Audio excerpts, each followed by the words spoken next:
മുതലപ്പൊഴി ആ പ്രദേശത്തെ പരമ്പരാഗത മത്സ്യത്തൊഴിലാളികൾക്ക് വർഷകാലത്ത് പ്രത്യേകിച്ച് സുരക്ഷിതമായി മത്സ്യബന്ധനം നടത്തുന്നതിന് വേണ്ടിയാണ് ചെയ്തത്. 2000 ഇത് ആരംഭിക്കുമ്പോൾ തന്നെ ഇതിന് നിയോഗിക്കപ്പെട്ട ഉത്തരവാദിത്തപ്പെട്ടവരൊക്കെ വഴിവിട്ടു പോയതായിട്ടാണ് റിപ്പോർട്ട് പറയുന്നത്. അതിൻ്റെ യഥാർത്ഥ നൽകിയ ആ റിപ്പോർട്ട് അനുസരിച്ചുള്ള നിർമ്മാണമല്ല അവിടെ നടന്നത്. ആ അശാസ്ത്രീയമായ നിർമ്മാണം തുടർന്ന് വന്നപ്പോൾ തന്നെ ധാരാളം അപകടങ്ങളുണ്ടായിരുന്നു. വീണ്ടും 2010 പൂന CWPRS ഏജൻസിയെ കൊണ്ട് ഇതിൻ്റെ അപാകതകൾ പരിശോധിച്ച് പരിഹരിക്കാനുള്ള നിർദ്ദേശങ്ങൾ വച്ചു. 2011 CWPRS റിപ്പോർട്ട് നൽകിയെങ്കിലും ആ റിപ്പോർട്ടിന്മേൽ ഫലപ്രദമായ നടപടി ഉണ്ടായില്ല. വീണ്ടും ധാരാളം അപകടങ്ങൾ, ഇന്ന് 80-ലേറെ മരണങ്ങളാണ് സംഭവിച്ചിരിക്കുന്നത്. ഞാൻ ഈ സംസാരിക്കുമ്പോൾ വളരെ ദുഃഖകരമായ ഒരവസ്ഥയിലാണ് മുതലപ്പുഴയിൽ 2 യുവാക്കൾ മരണപ്പെട്ടത്. ഒരാളുടെ പ്രായം 24 വയസ്സ്, മറ്റൊരാളുടെ പ്രായം 31 വയസ്സ്. ജീവിതത്തിൽ വലിയ സ്വപ്നങ്ങളുണ്ടായിരുന്ന ഈ യുവാക്കൾ മരണപ്പെട്ടപ്പോൾ കുടുംബാംഗങ്ങളൊക്കെ വളരെ ദുഃഖത്തിലാണ്. ഭാര്യയും സഹോദരങ്ങളും കുടുംബാംഗങ്ങൾക്കൊക്കെ ഏക ആശ്രയമായിരുന്നു. യഥാർത്ഥത്തിൽ ജൂൺ മാസത്തിൽ തന്നെ ഈ വർഷകാലം ആരംഭിക്കുന്നതിന് മുമ്പ് ബഹുമാനപ്പെട്ട ഫിഷറീസ് വകുപ്പ് മന്ത്രിയെ ഞങ്ങൾ കണ്ടിരുന്നു. അടിയന്തരമായി കൈക്കൊള്ളേണ്ട ചില കാര്യങ്ങളൊക്കെ പറഞ്ഞു. അവിടെ ഇപ്പോഴും ലൈറ്റ് പോലും സ്ഥാപിച്ചിട്ടില്ല. ഇതൊക്കെ അപകടത്തിന് കാരണമാണ്. അത് കഴിഞ്ഞിട്ട് ഞങ്ങൾ ഈ സ്ഥലം സന്ദർശിക്കുകയും ആ പ്രദേശത്തുള്ള മത്സ്യത്തൊഴിലാളികളുമൊക്കെ ചർച്ച നടത്തിയതിൻ്റെ വെളിച്ചത്തിൽ 2 തരം നടപടികളാണ്. ഒന്ന്, അടിയന്തരമായി ചെയ്യേണ്ട നടപടികൾ. 2, സ്ഥായിയായി ചെയ്യേണ്ട നടപടികൾ. ഈ സ്ഥായിയായി നടപടികൾ പറയുമ്പോൾ നമുക്കൊരു വലിയ ഹാർബർ എഞ്ചിനീയറിംഗ് ഡിപ്പാർട്ട്മെൻ്റ് ഉണ്ട്. അവർ 2020 കേന്ദ്ര സർക്കാരിന് നൽകിയ, ഇതിൻ്റെ നവീകരണത്തിന് വേണ്ടി നൽകിയ ഈ പദ്ധതി രേഖയിൽ പറഞ്ഞിരിക്കുന്ന 64 കോടി രൂപയാണ്. ബഹുമാന്യനായ ഫിഷറീസ് വകുപ്പ് മന്ത്രി, തുടർന്ന് ജോർജ് കുര്യനും രൂപാലയും അതോടൊപ്പം തന്നെ സ്റ്റേറ്റ് മിനിസ്റ്ററും ഒക്കെ പറഞ്ഞത് ഇത് വളരെ അപര്യാപ്തമായ ഒന്നാണ്. അതിനുശേഷമാണ് 177 കോടി രൂപയ്ക്കുള്ള പദ്ധതി തയ്യാറാക്കുകയും കേന്ദ്ര സർക്കാർ 102 കോടി രൂപ അനുവദിക്കുകയും ചെയ്തത്. പക്ഷേ ഈ പഠനങ്ങളും അനുമതിയൊക്കെ നടക്കുമ്പോൾ ഞങ്ങളൊക്കെ പങ്കാളികളാണ്. പക്ഷേ ഈ റിപ്പോർട്ട് വന്നതിന് ശേഷം ഞങ്ങളെ ആരും ചർച്ചയ്ക്ക് വിളിക്കാറില്ല. അവിടുത്തെ മത്സ്യത്തൊഴിലാളികളെ വിശ്വാസത്തിലെടുക്കാറില്ല. ഈ എഞ്ചിനീയർമാർ അവർക്ക് തോന്നുന്ന രീതിയിൽ കാര്യങ്ങൾ ചെയ്തുകൊണ്ട് പോകുന്ന അവസ്ഥയാണ്. ഇപ്പോഴും ഈ 177 കോടിയിൽ എത്ര രൂപ ചെലവഴിച്ചെന്നറിയത്തില്ല. ആ മുതലപ്പുഴ നവീകരിക്കാനായിട്ട് ചെയ്തിരിക്കുന്ന ആ പണികളൊക്കെ വലിയ അപകടകരമായ അവസ്ഥയിലാണ്. അതുകൊണ്ടാണ് കഴിഞ്ഞ ദിവസവും മരണമുണ്ടായത്.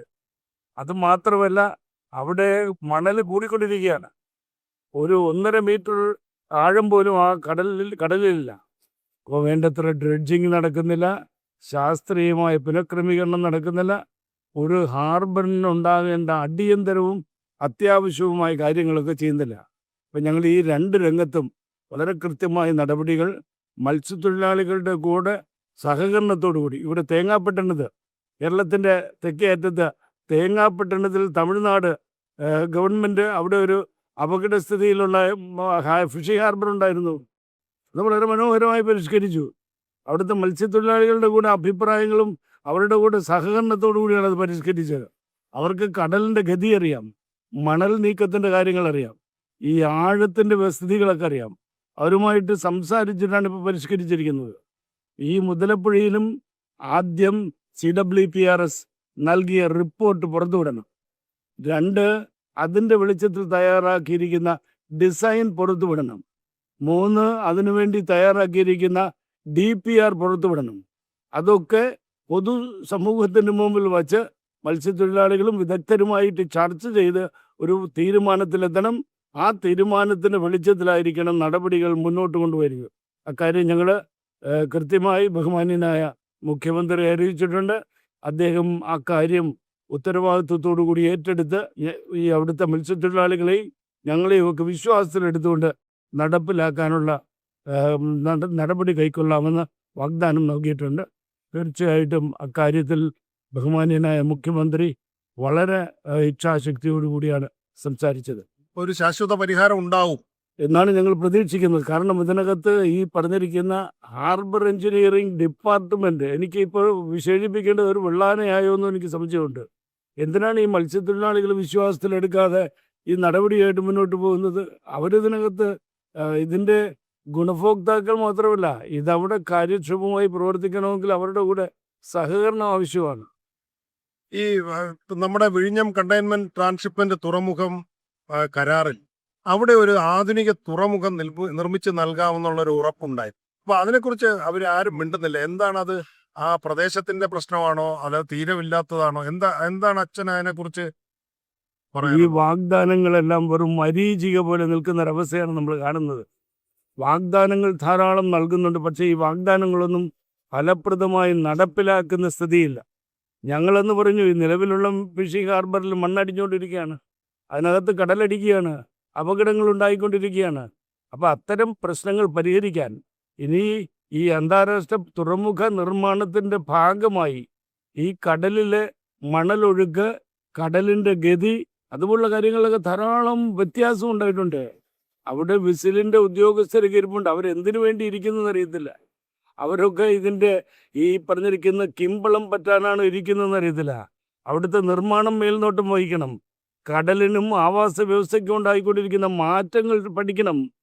കഴിഞ്ഞ 2-3 വർഷത്തിനുള്ളിൽ 10-30-ലേറെ കുട്ടികൾ, വിദ്യാർത്ഥികൾ, എൻ്റെ നാട് പുത്തൻതോപ്പ് മുതൽ അങ്ങ് പുല്ലുവിള മേഖല വരെ കടലിലിറങ്ങിയ കുട്ടികളൊക്കെ മരണപ്പെട്ടു.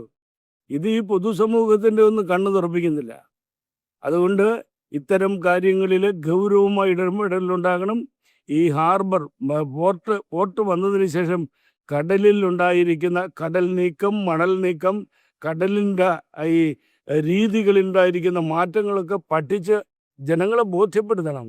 അത്തരം കാര്യങ്ങളിലൊക്കെ അത് തന്നെയാണ് ഈ പറഞ്ഞിരിക്കുന്ന പോലെ അന്താരാഷ്ട്ര നിലവാരത്തിലുള്ള ഒരു ഫിഷിംഗ് ഹാർബർ നിർമ്മിച്ചു കൊടുക്കുമെന്ന് പറഞ്ഞെങ്കിലും പക്ഷേ അതൊക്കെ ഇപ്പോഴും ഒരു വനരോധനം പോലെ നിൽക്കുകയാണ്. അത്തരം കാര്യങ്ങളിലൊക്കെ കൃത്യമായ ഇടപെടലുകൾ ഉണ്ടായില്ലെങ്കിൽ ആ പ്രദേശത്തിൽ തന്നെ പല ചുറ്റുപാടുമുള്ള സമൂഹങ്ങളൊക്കെ വലിയ പ്രതിഷേധത്തിലാണ്. കാരണം അവരോട് വാഗ്ദാനം ചെയ്ത ഒരു കാര്യം ഉണ്ടായില്ല. അവർക്ക് ജോലി കിട്ടും, അവരുടെ ജീവിത നിലവാരം മെച്ചപ്പെടുത്തും, അവിടെ വലിയ സിംഗപ്പൂർ പോലെ ആയിത്തീരും. സിംഗപ്പൂരുമായിട്ടില്ല, ഈ കൊളംബോയുമായിട്ടില്ല, നമ്മുടെ നാട് തന്നെ നശിച്ചു കൊണ്ടിരിക്കുന്ന ഒരു സ്ഥിതിയാണ് കാണാൻ സാധിക്കുന്നത്. അപ്പൊ ഇത് അച്ഛൻ പറഞ്ഞ പോലെ ഇതൊരു മരീചികയാണോ? തീർച്ചയായിട്ടും അത് തന്നെയാണ് കാണാൻ സാധിക്കുന്നത്. മത്സ്യത്തൊഴിലാളികൾക്ക് ധാരാളം വാഗ്ദാനങ്ങൾ നൽകുന്നുണ്ട്, പക്ഷേ ഈ വാഗ്ദാനങ്ങളൊന്നും അതിന്മേൽ ഒരു നടപടിയും കൃത്യമായിട്ടുണ്ടാകുന്നില്ല.